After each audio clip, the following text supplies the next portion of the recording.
Welcome to the Forgotten Narrator. There are places in the galaxy where nothing answers. No beacons, no vox chatter, no flickers of orbital traffic. Just black, empty, cold. These are not the quiet zones of deep space, far from civilization. They are where civilization once was. Teeming hives, fertile agri-worlds, bustling forge planets, now gone.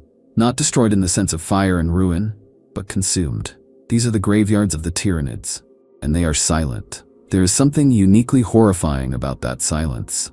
Other threats leave ruins, chaos leaves twisted mockeries of life, orcs build over the bones of what came before, even Exterminatus leaves ash and stone, but the Tyranids leave nothing. No rubble, no dead, no buildings or statues or histories, just scraped rock, chemical storms, and void where memory once held meaning. Entire sectors, once full of imperial worlds, are now starfields of absence. Not forgotten, not lost. Devoured. A Tyranid invasion is not a war. It is not even an extermination. It is the end of ecology, biology, and matter as we understand it. The arrival of the hive fleets is the final page of a world's story, and it begins long before the first gaunt touches soil. First, there is the shadow. The hive mind projects a psychic shroud so vast and dense that it drowns out the warp itself. Astropaths go blind or mad. Warp routes collapse under the weight of interference. Communication falters. Reinforcements can't be summoned. Worlds fall quiet, their calls for help lost in an ocean of thought that isn't theirs. And this is only the beginning. Next comes the biofleet. Organisms of endless variety and terrifying scale. They drift into the system in organic clusters. Not ships, not machines, but living weapons. Massive hive ships, like vast tumors pulsing through space, disgorge clouds of smaller vessels that darken the stars. Spores rain from orbit. Some contain warrior organisms, others viral agents. Still others are massive atmospheric filters that begin altering the very skies, adjusting oxygen levels, seeding biopollutants, reshaping the climate to support the needs of the swarm. Planetside, the invasion begins with horror and confusion. Tyranid organisms do not follow predictable patterns. Waves of gaunts may rush ahead of the primary strike, a test probe of flesh and claw. Lictors arrive unseen, killing leaders and sowing panic. Genostealers, often already embedded in the population from generations past, rise in coordinated chaos. Entire cities can fall before the Imperial Guard even knows what's happening. As resistance mounts, the hive responds not with tactics, but with evolution. Warriors with heavier carapaces, tyrants tuned to local gravity, biotitans designed to counter heavy armor, the swarm adapts at terrifying speed. There is no chain of command, no morale to break. Kill one beast, and 10 more rise from the spawning pits. Kill those, and the next wave has your tactics embedded in their instincts. But the true horror comes not in the battle, but in the aftermath. Once resistance crumbles, the feeding begins. The Tyranids do not merely kill, they harvest. Great capillary towers grow from the ground, pumping the planet's biomass skyward. Oceans are drained, forests are consumed. The dead, the living, the very microbial life of the soil, all is liquefied, broken down, and sucked into orbiting vessels that process it into genetic slurry. Even the air is stripped, converted, and stored. Mountains are reduced to useful minerals. The crust of the planet is bored open, cracked apart to yield whatever bioresource remains. It is not destruction. It is dismantling. Nothing escapes. Even the cultural essence of a world, its architecture, art, stories, is obliterated. There are no ruins left for archaeologists, no bones for mourners. Every element of the biosphere is catalogued and consumed by a mind that does not care for its beauty or its tragedy. To the hive mind, it is all protein, all gene code, all material for further adaptation. Even time is devoured. The history of the world ends in that moment, its memory sustained only in the scattered records of the Imperium and the terrified recollections of those few who escape. The planet, now a lifeless husk, is left in orbit around its star. A tomb that once held miracles, now little more than a mining rock with no air, no water, and no purpose. The hive fleets leave as they arrived, in silence, gliding onward toward the next light in the void. This is not just war, this is entropy with direction. A purposeful, systematic reduction of the galaxy's complexity into base matter. Tyranids are not raiders. They are not invaders in the traditional sense. They are the end stage of planetary life, the ultimate biological audit. Every world they touch is unmade. Every system they pass through becomes quieter, Less alive, more like the vacuum they crossed to arrive. And the most chilling truth is that this is not exceptional. This is not rare. It is happening across the stars, over and over and over. Every moment, some distant world is entering its final hours. Its sky grows dark, its signals fall silent, its defenders die in futility, and the swarm consumes.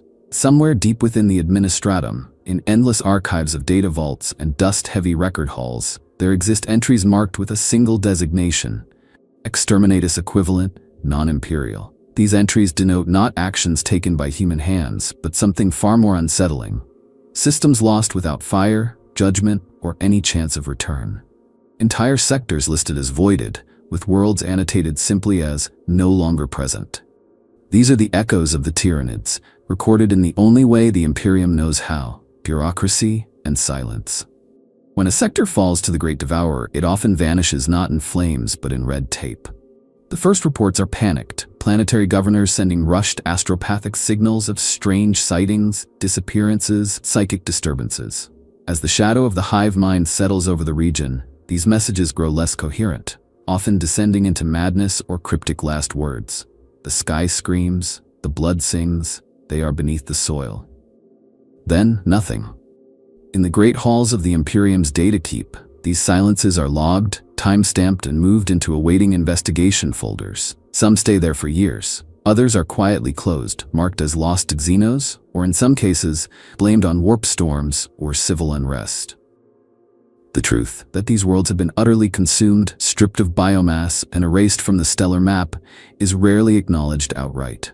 The bureaucracy of mankind cannot emotionally process such void. It can only file it away. There are reports, however, far more chilling than the silence. Some entries, pulled from black archives and hidden beneath layers of censorship, describe what exploratory forces have found when returning to these lost sectors. Data recorder fragments from rogue traders or inquisitorial scouts detail worlds reduced to featureless plains of ash and pitted stone. Oceans vanished, cities flattened and smooth, as if pressure washed by something vast and uncaring. One Inquisitor's transcript describes orbiting a once bustling hive world, only to find it replaced by a cratered moon of inert dust. Its gravity barely intact, not destroyed, processed. Yet these discoveries are rare. Most of the time, the sectors simply remain unvisited. Whether through fear, practical limitation, or political pressure, the Imperium often refuses to look into the abyss. Even when entire star charts are redrawn to reflect the encroaching darkness, the entries are sterile, cold, system expunged, resources depleted.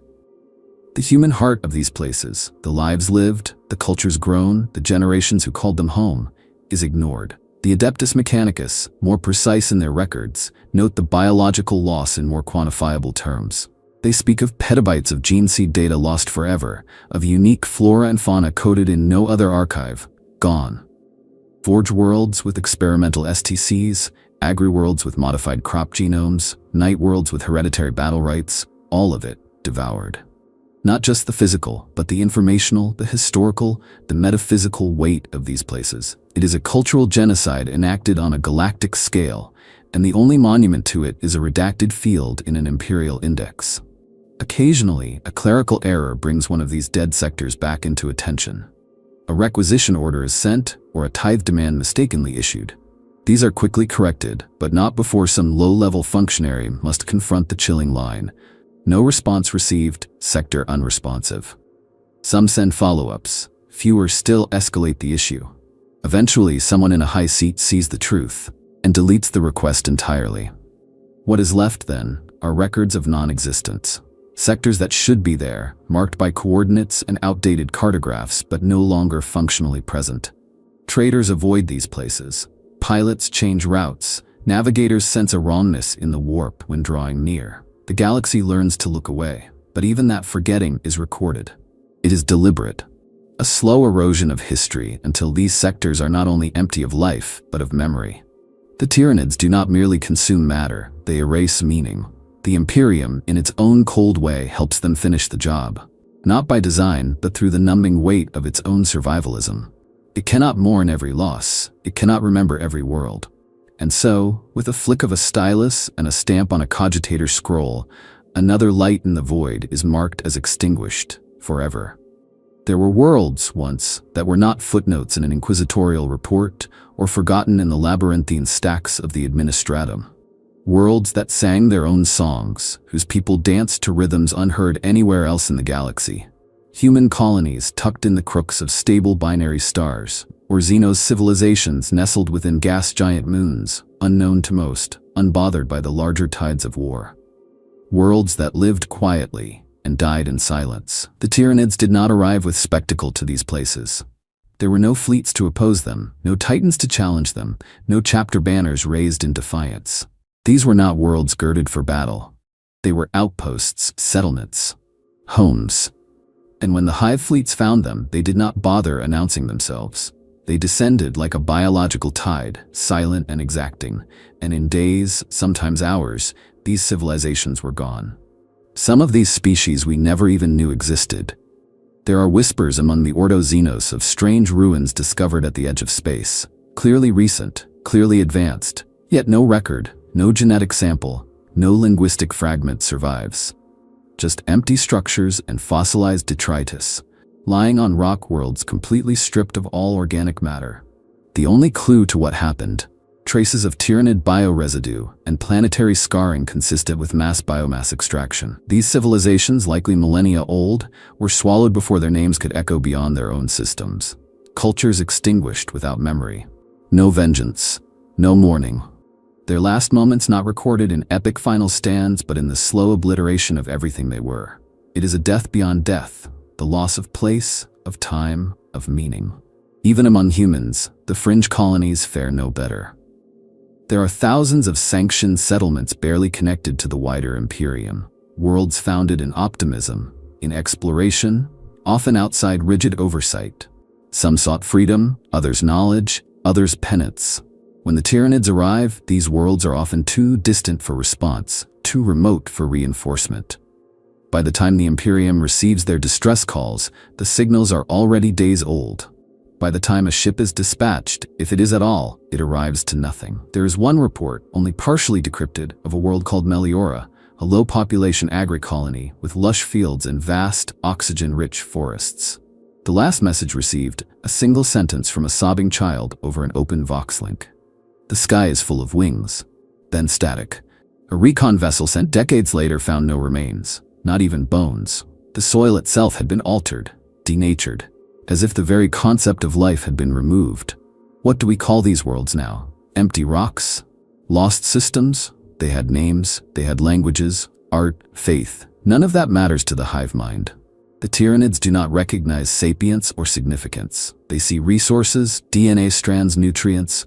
These civilizations did not die because they were weak. They died because they were seen, because they existed. In the halls of the Inquisition, there are theorists who believe that for every known planet devoured, there are dozens more never documented, snuffed out beyond the Imperium's reach. Some theorize that entire proto-empires may have once thrived in the galactic east, now lost beneath the inexorable crawl of the hive fleets. The Great Devourer does not care if a world is known or unknown. Its hunger is blind, total. And perhaps the cruelest truth is this: these are not tragedies the galaxy will learn from. There will be no memorials, no hero songs. These civilizations do not warn us. They disappear too completely, too cleanly. The horror is not just that they died, it is that we will never know what was lost. Imagine it, an entire people whose last sight was not of battle, but of the skies above them darkening with wings of alien chitin, of spore clouds rolling like storms, of forests curling in agony as the very biosphere turned against itself.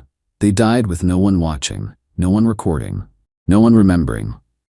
This is the legacy the Tyranids leave.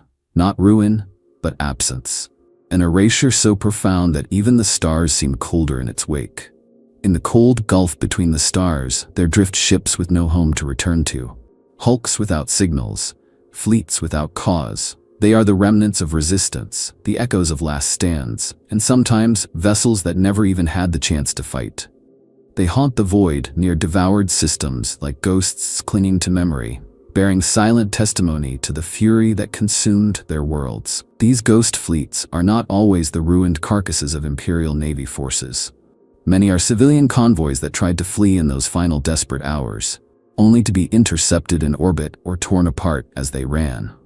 Others are Adeptus Mechanicus explorator ships that arrived too late, still transmitting data logs of dead worlds before their own hulls fell prey to boarding organisms or bioacid clouds.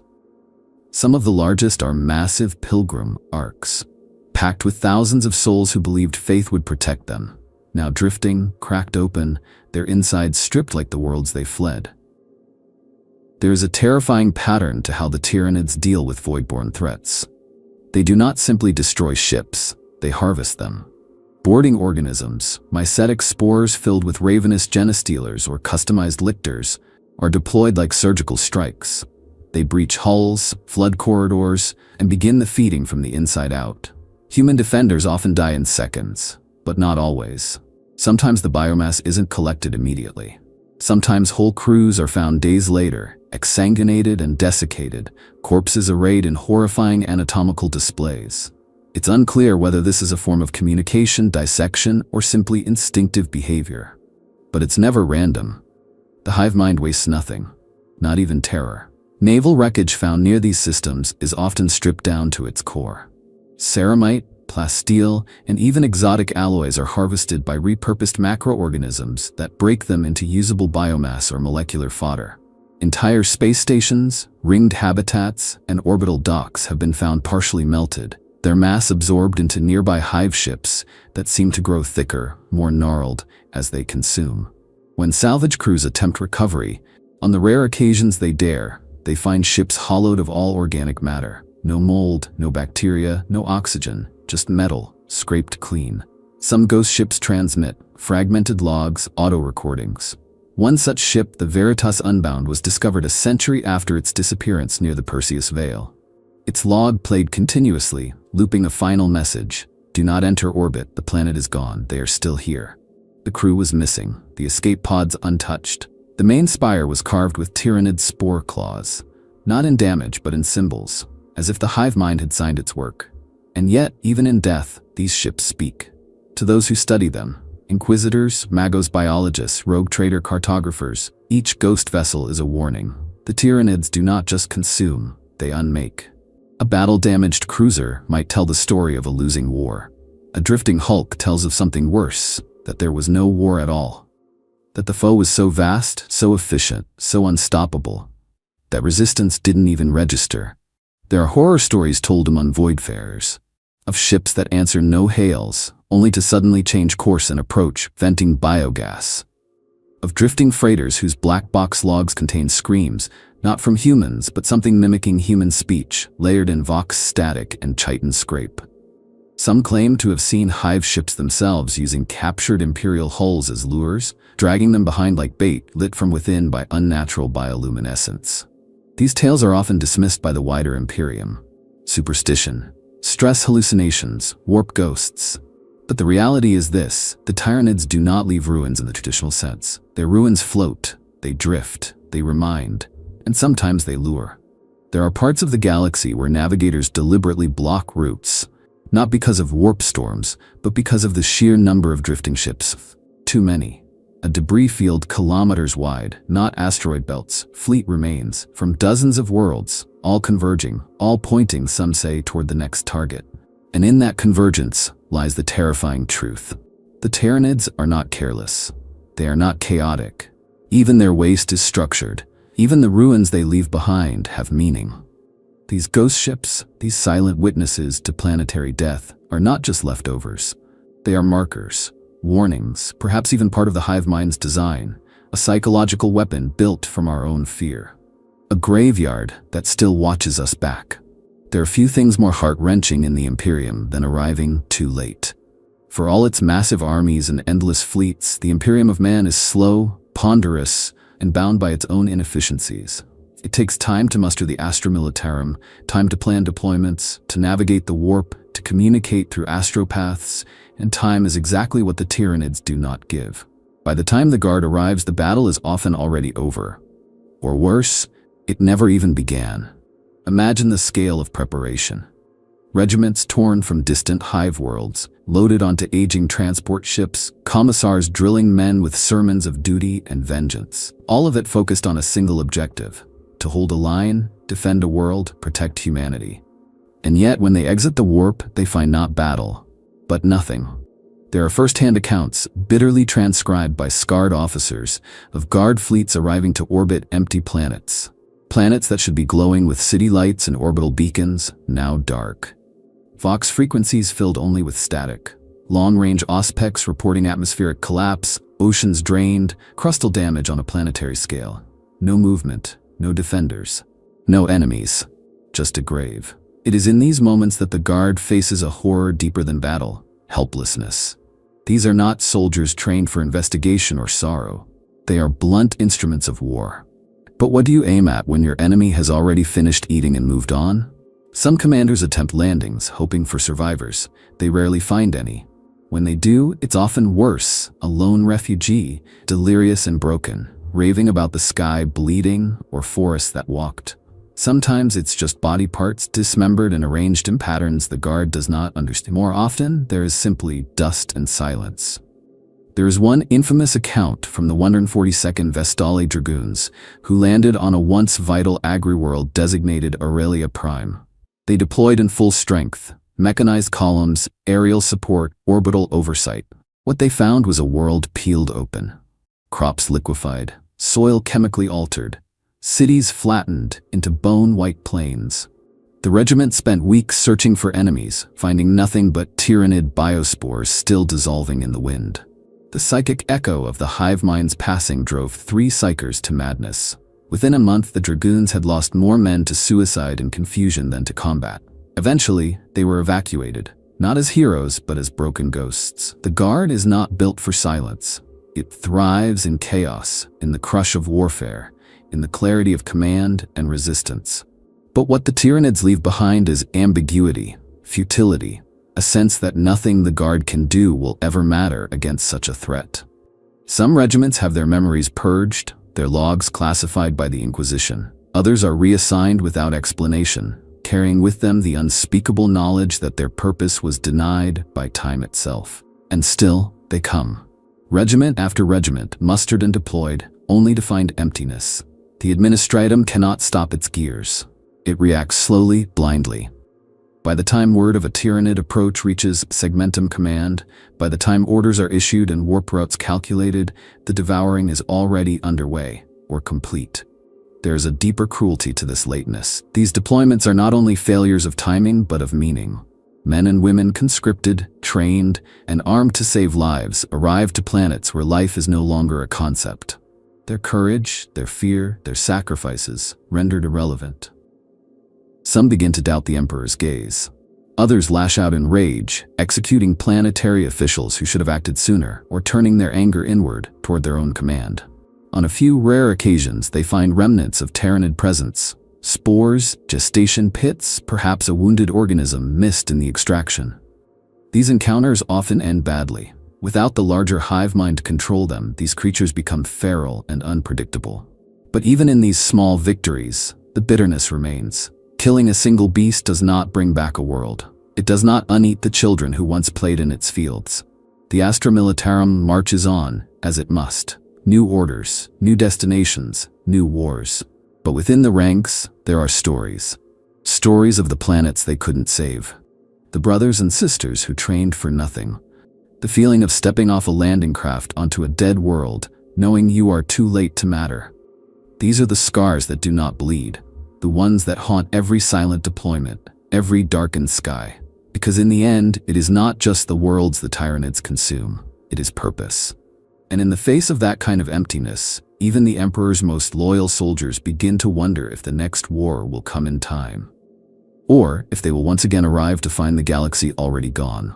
There is a moment, more terrifying than the charge of biobeasts or the shriek of Tyranid spore cannons, when a planet simply goes quiet. Vox silence. No astropathic response, no mechanical chirps from satellites, no imperial edicts echoing across the hives, just nothing. For an imperium held together by communication, by dogma shouted across the stars, silence is not peace.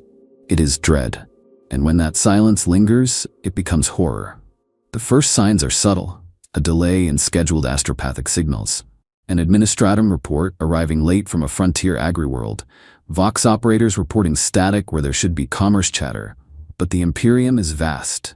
Delays are common. Warp interference is constant. These things happen until they happen again, and again, and across entire systems. When the Vox falls completely, the realization strikes no one is answering because no one is there. The silence left in the Tyranids' wake is not mere absence, it is engineered. The hive mind projects a psychic shadow that blinds warp sight and smothers communication. Even before the first organism lands, the system is already being choked. Astropaths scream or claw their eyes out, claiming they see a wall of flesh in the warp. Vox officers receive feedback loops of howling static, layered with insectoid clicks that mimic human voices. There are cases where Mechanicus tech priests intercepted full Vox messages in perfect High Gothic, only to realize they were being repeated, distorted echoes of cries for help already consumed. This horror builds slowly. Nearby systems wait for the usual signals, assuming everything is fine. Supply ships arrive on schedule, only to find darkened ports and derelict orbital stations. At first they scan from afar, fearing pirate action. Then they descend, and the truth unveils itself. The stations are empty, food in trays, lights flickering, security turrets powered down. No signs of battle, just absence. No blood, no bodies, not even decay. Every living thing gone, every signal stilled. It is worse than seeing death. Death implies struggle. Silence is worse. Silence means no one was left to scream. Entire communication networks are lost this way. The Imperium's tangle of Vox relays and astropathic beacons depends on planetary hubs to retransmit signals across sectors. When the Tyranids devour a relay world, they sever links for dozens of surrounding systems. Suddenly, vast stretches of space go dark, as if wiped from existence, and in that void, fear festers. Is the silence spreading? Are we next? Imperial commanders speak of the psychological warfare this creates. Soldiers become anxious, command chains fray, civilians panic, rogue traders change routes. Even space marines, beams of iron will, report unease when nearing a dead system. Some chapters refuse to enter them altogether without inquisitorial mandate.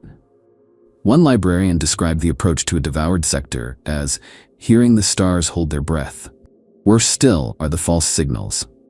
On occasion, dead worlds emit flickers of Vox data as if the machines themselves are repeating the last moments on loop. Messages of retreat, prayers to the Emperor, screams, overlapping in digital cacophony. Some believe these are leftovers of the last transmissions before the hive mind engulfed the world. Others think they are traps, the hive using corrupted Vox organs to lure fresh prey. There is a known phenomenon among void crews called the call. It is the moment when a silent system begins to transmit again, a flicker of hope, a heartbeat of connection. Every instinct says it should be impossible, and yet it calls. But those who answer rarely return. The Vox crackles with human voices, but when decoded, the syntax is wrong. The cadence feels rehearsed, hollow, as if spoken by something trying to sound human. Ships drawn to these signals find only ruin, or worse, disappear themselves, their last transmissions joining the ghost choir. In all this, the silence becomes a weapon, not just the absence of life, but the absence of response. For an Imperium built on control, on hierarchy, on the certainty of command, a world that will not speak back is a wound in the galactic psyche. No one to ask, no one to blame. Just the void, open-mouthed and swallowing. There are people, Vox operators, astropaths, signal clerks, who live with this dread daily. They send calls into the black, knowing the odds of reply are ever shrinking. They log failures, they recite litanies, they dream of planets screaming silently, of signals that never left the source, of messages echoing forever into a galaxy that no longer hears. In the end, silence is not peace. It is the Tyranids' most insidious tool. A galaxy where nothing replies is a galaxy that is already dying, one world at a time, one signal at a time, until the stars flicker and fall quiet. If there's one thing the Tyranids understand, or perhaps are, it is transformation. Not just of bodies, but of planets, of matter, of reality itself. The hive mind doesn't merely consume, it rebuilds, it recycles, it mutates. And what it leaves behind is not just death, but rebirth. Monstrous, alien, and utterly antithetical to what came before. In the wake of a devoured world, the biomass doesn't disappear, it becomes something else. The term carcinization is borrowed from biology, a process where evolution drives creatures toward a crab-like form again and again. But for the Tyranids, carcinization is not limited to form. It's a conceptual digestion. Every bit of matter, every gene strand, every biological function from the worlds they consume is fed into a galactic genome editor of staggering complexity. And what emerges is new flesh. Tools made of bone and nerve. Ships that are lungs and stomachs. Life as weapon.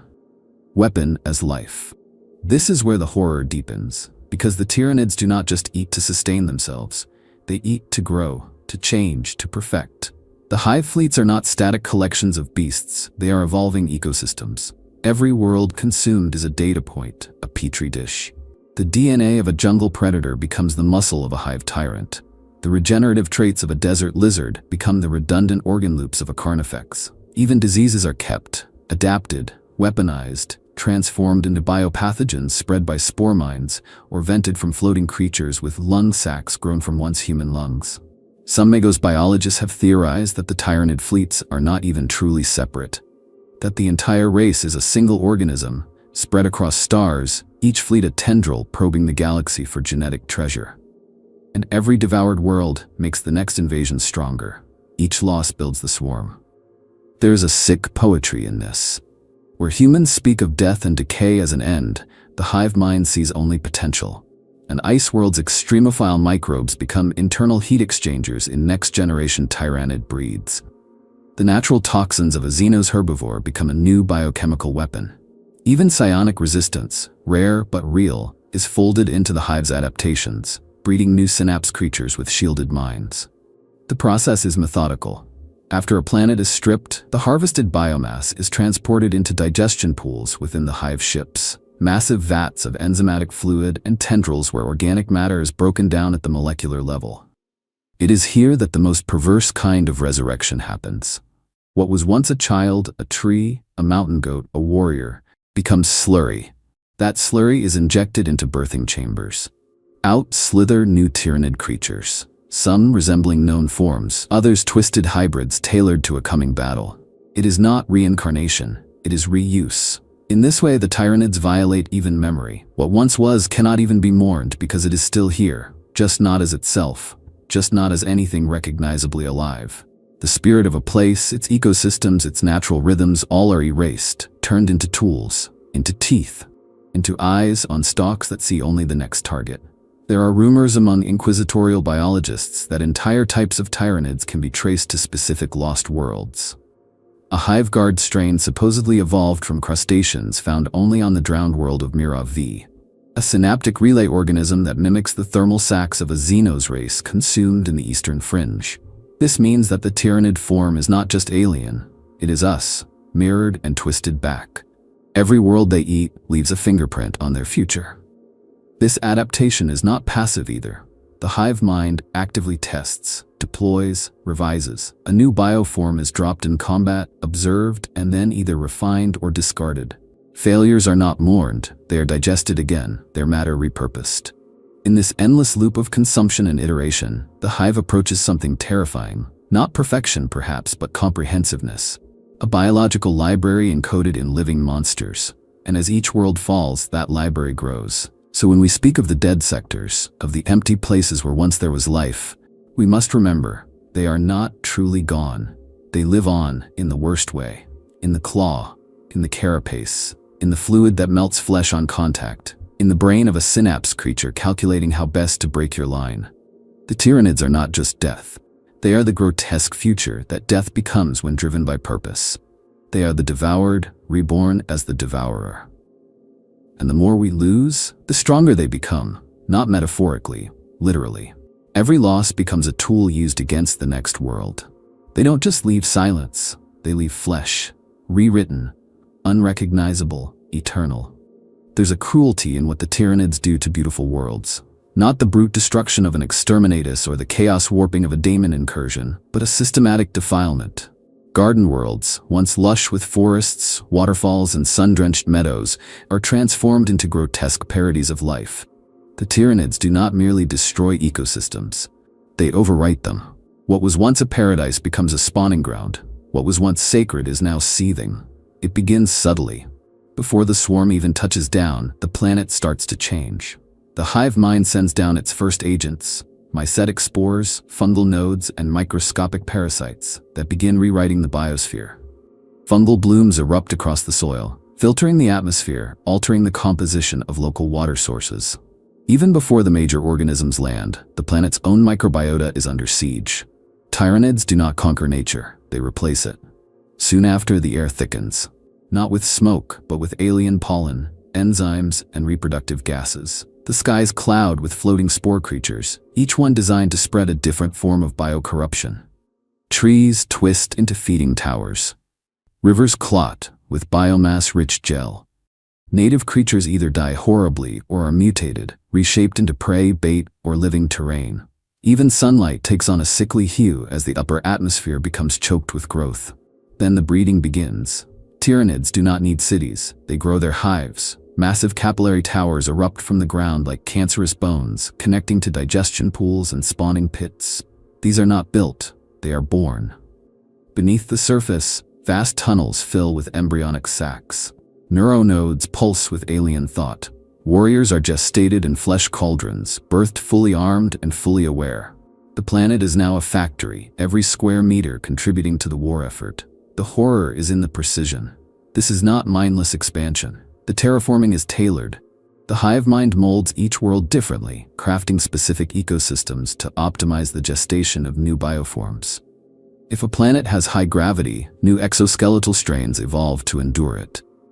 If the air is thick with methane, new respiratory adaptations follow. This is evolution by design, mutation with purpose.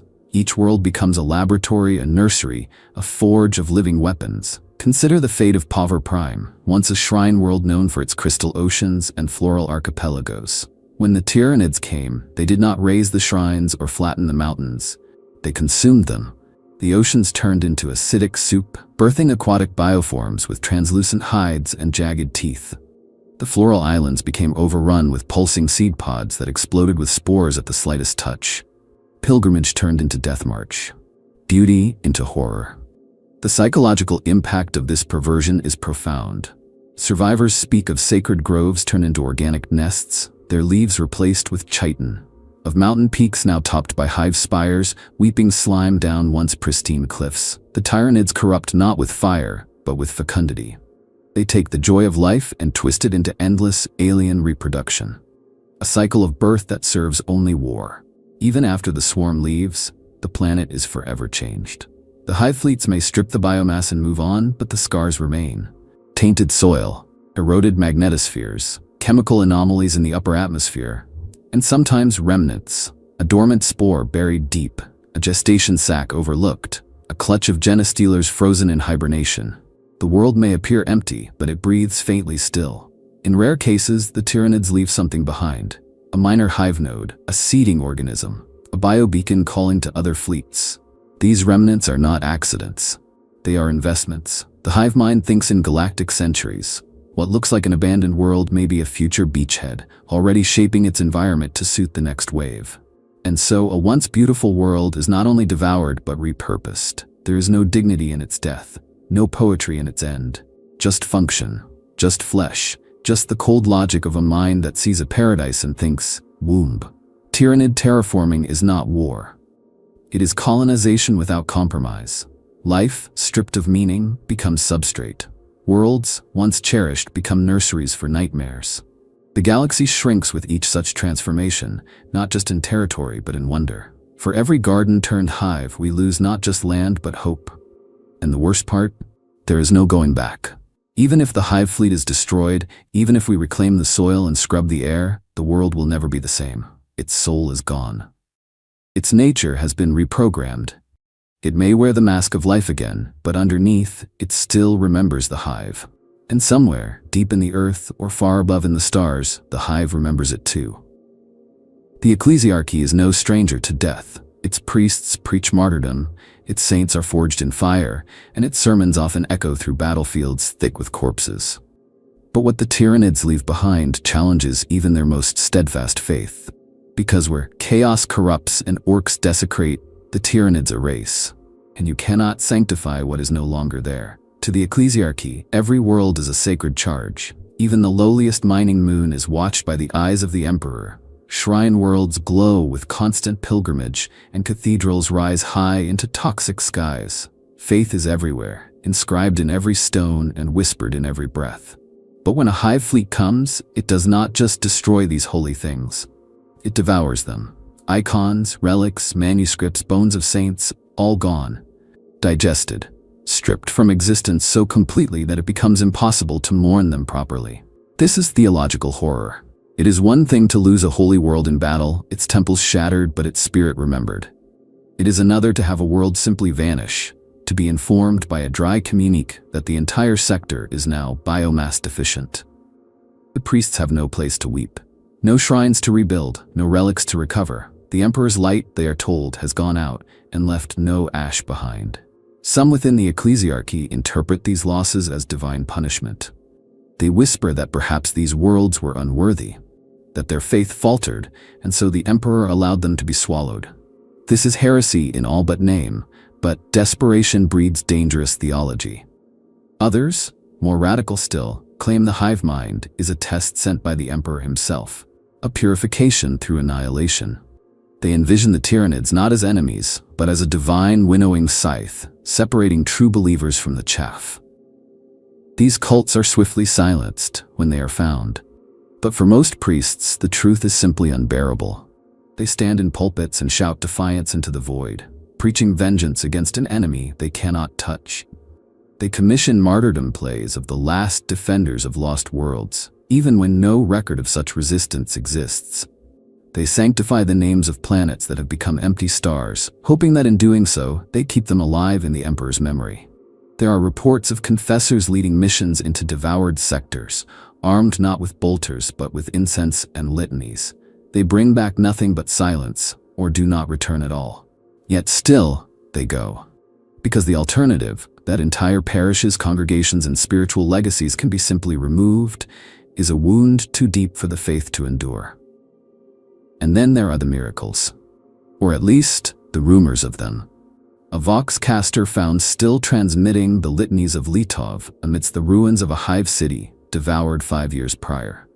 A skeletal hand clutching an Aquila relic in the midst of a digestion pit, untouched by the acids that scoured everything else. A vision reported by multiple pilgrims of a shining figure walking across the wasted plains of a once holy world, weeping golden tears. These stories are unverified, of course, but they spread. Because faith needs something, even a lie. One cannot ignore the psychological toll this takes on the clergy. The sermons grow harsher, the punishments more severe. In worlds near devoured sectors, ecclesiarchal presence intensifies. Preachers rant in the streets, self-flagellation becomes common, entire masses are held in total silence, mimicking the voicelessness of the dead worlds. Faith becomes fear. Worship becomes paranoia. If the emperor allowed them to be taken, who is truly safe? Yet amid this despair, there are sparks of defiance. Missionary fleets have begun traveling to the edges of Tyranid space, not to preach salvation, but to record. They carry gene recorders, scripture archives, art, music, anything that might be lost if their own worlds fall. They understand now that faith alone will not preserve memory. Only record. Only remembrance. These priests no longer seek to convert, they seek to witness, to carry the soul of a world, even if its body is devoured. There is power in that, a kind of holy resistance. The understanding that if they cannot stop the darkness, they can at least name the stars before they fade. That perhaps the emperor does not require victory, only memory. And in that, the ecclesiarchy finds purpose again, to be the chroniclers of the galaxy's light, even as the Tyranids consume it.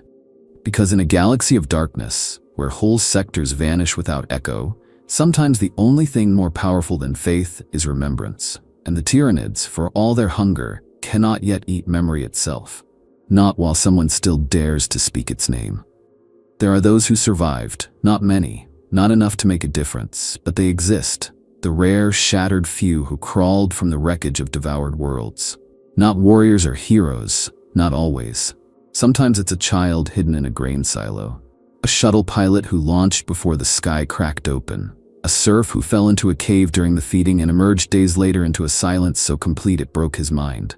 Survivors, witnesses, remnants. They are never the same. To survive a Tyranid invasion is not simply to live through a war. It is to endure an undoing. The cities are gone. The people are gone. The world itself, its air, its trees, its water, gone. Survivors do not speak of battle, but of absence. They describe walking through landscapes where everything they loved was liquefied or unmade. They describe the sky, how it changed color and began to hum. They describe the sound, not of violence, but of digestion, of the planet being eaten. Many are found adrift in escape pods, barely functional, orbiting husks of former planets. Most have stopped talking. Some are catatonic. Others scream in their sleep for years. The Inquisition keeps detailed records, classifying these individuals by trauma profile, psychic contamination potential, and data value. They are not treated as people. They are specimens, testaments. But some do speak, and when they do, their stories are unbearable. One woman, the last known inhabitant of a sub-hive on Taladar 4, described watching her family dissolve in a feeding pool. She was hidden under wreckage, too injured to flee. She saw them taken one by one, screaming, the fluid boiling around them. She described the color of the pool, not red, not black, but green, like moss and sunlight. She said it smelled like sweet fruit. She tried to drown herself in it, but it rejected her. She was not ripe, she said. Not yet. Another survivor, a tech priest's assistant, described the inside of a hive ship after his transport was swallowed.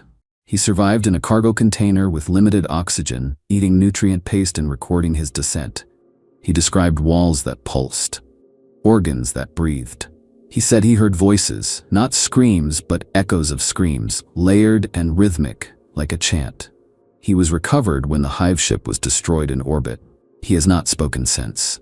Then there are the children, orphans of eaten planets, rescued from life pods, found drifting near digestion zones, sometimes weeks after the fact. They have no homes, no names, just the trauma. Some are adopted into imperial institutions, others vanish into inquisitorial custody. A few, the luckiest perhaps, die of exposure before anyone finds them. The ecclesiarchy tries to frame these survivors as martyrs, living symbols of the emperor's mercy. They are paraded through parishes, used in sermons that given new names. But they are not symbols, they are scars. No amount of prayer can erase what they saw. And the Imperium does not know how to heal, only how to use or discard. There are inquisitors who study these survivors not for compassion, but for clues. They believe that somewhere in the madness there may be patterns, insight, that the hive mind might leave psychological fingerprints. Some survivors are subjected to psychic probing. A few explode, others bleed from the eyes. One began speaking in a language no human had ever documented, but which matched fragments found in Tyranid synaptic pulses. And yet, amid the horror, some survivors choose action. A former guard captain, believed lost with his planet, returned decades later leading a band of void fighters. His body was laced with scars and crude augmetics. He never spoke of what he endured, only that he would kill as many Tyranids as it took to matter. His warband raided hive nodes, destroyed biofactories, and eventually vanished into a devoured sector. No one knows what became of them. Some survivors formed cults, not of genostealer origin, but of trauma. Groups who believe they were spared for a reason, that they saw the future, that they must prepare others. They tattoo their bodies with imagery of the swarm. They teach their children to fear the sky. Some call themselves the remembered, others the left behind. They do not seek redemption, only understanding. And maybe that is what defines these survivors most of all. Not their endurance or their pain, but their knowledge. They know what the galaxy refuses to admit, that nothing is safe. That no fortress, no chapter, no god, no planet is beyond the reach of the swarm. They have seen the end, and they live with it every waking moment. They are not heroes, they are not martyrs, they are echoes. The last breaths of worlds no one remembers, and they walk among us. In the tactical halls of the Segmentum Command, in the chart rooms of Battlefleet Gothic, and in the endless strategy cogitators of the Adeptus Mechanicus, there are maps. Beautiful, terrifying maps, glowing with pinpricks of light, with paths traced by warp lanes and naval patrols. Maps of a galaxy that is dying. Because amid the twinkling stars and familiar sectors, there are the voids, whole regions where no imperial signal returns, where supply lines terminate not in bases but in silence. These are the devoured systems, the blackened holes in the strategic fabric of the Imperium. A military campaign is more than battle plans and bolter fire. It is supply chains, refueling routes, astropathic relays, way stations, staging worlds, and fallback positions. When the Tyranids consume a world, they do not simply end its life, they tear a hole in the strategic map. One world gone means its neighboring systems are isolated. One agri-world lost means a dozen guard regiments starve. One relay world gone, and a fleet commander might as well be blind. This ripple effect spreads like rot. And the most dangerous thing is that the Tyranids don't always consume in linear fashion. They leap, they flank, they emerge from behind sectors long thought safe. This unpredictability warps strategy. Fleet masters speak of discontinuities, regions where logic breaks down. Reinforcements vanish, invasions appear without precedent. The hive mind is not just a predator, it is a strategist, and the empty sectors it leaves are not just graves, they are traps. There are case studies. The Machiavellian Void was once a thriving trade corridor, 25 worlds, 3 subsectors. Now it's marked with a warning rune no one dares question, strategic silence, no return. Imperial Navy vessels reroute hundreds of light years to avoid it. Not because the Tyranids are still there, but because the warp paths through that space twist in inexplicable ways. Navigators speak of screaming stars, of visions not even the black ships can cleanse. And yet, from time to time, ships emerge from that blackness. Empty, lights on, engines cold, no crew. The loss of these sectors also reshapes priorities. High Lords must reallocate resources, abandoning slow-burning wars against chaos or orcs to plug the hemorrhaging voids. Forge worlds, once vital, are downgraded due to logistical isolation. Entire crusades are called off. The shape of the Imperium shifts, not because of policy, because of absence. And then there is the panic. The realization that these empty sectors are growing, like mold in a cellar, not linearly, but exponentially. The hive fleets are not moving in neat lines. They are encircling, insisting, leaving behind empty zones that do not flare with conflict but quietly pull at the Imperium's structure. Like an infection that has gone to the bone. Commanders have begun referring to these places as null zones. Not in the psychic sense, though the shadow in the warp often lingers, but in the practical sense, places where no assumptions apply. Where strategy fails, where reinforcements vanish, morale crumbles, and communication dies. Where reality itself bends, not from chaos, but from the sheer unnatural weight of nothingness. Rogue traders, often the first to encounter these voids, bring back chilling data. They describe systems with asteroids spiraling in unnatural harmony, as if held in place by a gravity that no longer exists. They find worlds whose atmospheres are intact, but where nothing lives, not even bacteria. They report warp storms that pulse rhythmically, as if breathing. Some inquisitors believe the hive mind uses these zones as sensors, that they are not waste, but organs, that the emptiness is functional, that the hive learns from it, grows stronger in it, that the devoured sectors are not just the past, they are the nervous system of something still expanding. And then there's the strategic despair, the knowing that you are losing a war not in battles, but in holes, in the places you cannot go, in the silence between stars. What do you defend when the enemy is not present but has already passed? Imperial strategists try to adapt. They build fallback bastions. They reroute supply. They declare entire sectors lost and move on. But every time they redraw the map, the voids get larger. The black between the stars grows darker. And the certainty shrinks, because maps are memory, they are knowledge. And the Tyranids are erasing both. One sector at a time. There's a growing theory whispered among Inquisitors, Magi, and even a few of the more radical Astartes strategists. The empty sectors aren't just random. They're not simply the result of gluttony or momentum. They are intentional. That the Tyranids are not merely stripping the galaxy of biomass, they are shaping it. That the voids are not scars, but a pattern, a map, a message, or worse, a function. It sounds absurd at first. The hive fleets do not speak, do not write, do not negotiate. But look closer. Really look at the paths they take, at the systems they leave, at the ones they skip. There's a cold geometry forming. Not straight lines, not concentric circles, but neural networks. The pattern is not human. It's biological, synaptic, as if the hive mind is building something not with stone and steel, but with absence.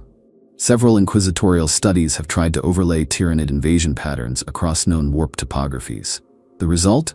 A near-perfect overlap with psychic fault lines, astropathic relay chains, and major navigational arteries. It's as if the Hive is not just eating the galaxy, it's rewiring it, turning entire star sectors into a kind of living synapse map. The Devoured systems become dead zones for warp travel, isolating entire regions, breaking the Imperium's psychic infrastructure. It's more than invasion, it's sabotage on a galactic scale. And then there's the way they skip certain systems, completely unremarkable ones. Worlds that offer biomass but are passed by. In some cases they're circled, surrounded by devoured space but left intact. Why? Fear? No, not the Tyranids, it's something else. Some theorists believe these untouched systems may be nodes, anchor points for psychic triangulation, or perhaps pressure valves for warp tides. Their preservation may be deliberate, a signal of advanced, non-random purpose. There's also the idea that the Tyranids are learning from us, that they are studying our infrastructure, our logic. They consume not just worlds but patterns, the rhythms of trade, the pathways of crusades, the pulses of warp traffic. The more they devour, the more they understand the galaxy. Not just physically, strategically, spiritually. And with that understanding, they shape their advance not like a tide, but like a neural net, stretching from point to point, strengthening its links, pulsing with hidden meaning. This would mean that the hive mind is not only consuming the galaxy, it is organizing it. Into what? No one knows. A superstructure? A living weapon? A galactic-scale organism that uses voids the way a brain uses folds? Or perhaps something worse, a gateway. A way to prepare the Milky Way for the arrival of something even greater. Something the hive fleets are only the fingertips of. A few rogue scholars even posit that the Tyranids' behavior is indicative not of instinct, but of design. That the hive fleets we see are not the creators of their own will, but created themselves, sent here, released, or awakened by something far beyond our understanding. And that the pattern they carve into the galaxy is not an invasion route, but a key. And the key is nearly complete. This idea terrifies even the Inquisition, because it suggests the war is not about survival, it's about delay. That we are not fighting the main threat, but merely the advance force, and every sector lost is a puzzle piece locking into place. What would such a pattern do? Some say it might reshape the galaxy's psychic field. Others believe it could act as a beacon, summoning something from beyond the galactic edge, or even act as a switch, turning off the ability for any psychic species to function. A final sterilization. After all, the Tyranids are silent in the warp, not because they are weak there, but because they reject it. They are other. The devoured sectors, then, are not just signs of loss. They are glyphs, written in the language of starvation, and we, in our blindness, have allowed them to be written. There is still debate, of course. Most Imperial tacticians dismiss these theories as superstition. They cling to the old ideas that the Tyranids are beasts no more capable of design than a virus. But even viruses follow patterns, even diseases have vectors, and when enough flesh is stripped from a body, the bone beneath reveals design. What if the galaxy itself is becoming a kind of hive construct? Not by building, but by erasing? Not with towers, but with voids? We don't know. And maybe by the time we understand, it will already be too late. There's something unspeakably heavy about a galaxy that is not only dying, but being unwritten. The Tyranids are not just devouring life, they are consuming narrative. Whole stories, of civilizations, of peoples, of cultures, of dreams, are being removed from the galactic stage without even the dignity of a final act. And as each sector goes silent, as each world becomes nothing more than dust orbiting forgotten stars, the setting of Warhammer 40,000 itself begins to change. We've always lived in a galaxy of grim darkness, but this is new. Not chaos, not madness, not rebellion, just void. The encroaching emptiness left behind by a hunger too vast to be sated, too alien to negotiate with, too silent to even curse. The Tyranids aren't part of the galaxy's story. They are the eraser dragging behind the hand, scrubbing out all that came before. It's a terrifying idea.